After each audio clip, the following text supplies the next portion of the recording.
নতুন মা হবার পর এটা আমার প্রথম বিয়েবাড়ি ছিল। অনেক দিন মেকআপ করিনি। আজ না একটু ভালো করে সাজবো। সেই লাস্ট সেজেছিলাম সাদেতে, 9 মান্থের যখন সাদের অনুষ্ঠান হয়েছিল, যে ভিডিওটা তোমাদের সাথে শেয়ার করেছিলাম। আর তোমরা কিন্তু অনেকেই ভিডিওটা পছন্দ করেছো।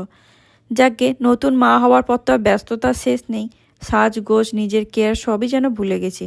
দেখবে, বেবি হওয়ার আগে একরকম লাইফ থাকে, বেবি হওয়ার পর কিন্তু লাইফটা একদম অন্যরকম হয়ে যায়। নিজেদের জন্য যেন আর কিছু করতেই ইচ্ছা করে না। কিন্তু এভাবে আর কতদিন চলবে বলো? আমাদের যে একটা সুন্দর জীবন আছে সেটা কিন্তু ভুলে গেলে চলবে না। আমাদের নিজেদের কেয়ার কিন্তু নিজেদেরকেই রাখতে হবে। আজ আমি তোমাদের সাথে মেকআপটা শেয়ার করার আগে হেয়ারটা শেয়ার করছি। হেয়ার স্টাইলটা আমি আগেই করে নিচ্ছি। আজকে না মেসি হেয়ার বান করার খুব ইচ্ছা ছিল, কিন্তু ওটা করার জন্য অনেকটা সময়ের দরকার। তাই জন্য ভাবলাম ফাইন হেয়ার বান করে নিই, কারণ আজকে আমি চুলের কন্ডিশনারও অ্যাপ্লাই করেছি। তাই মেসি হেয়ার বানটা করতে প্রচণ্ড সময় লেগে যাবে। হাতে যেহেতু অত সময় নেই, তাই ফাইন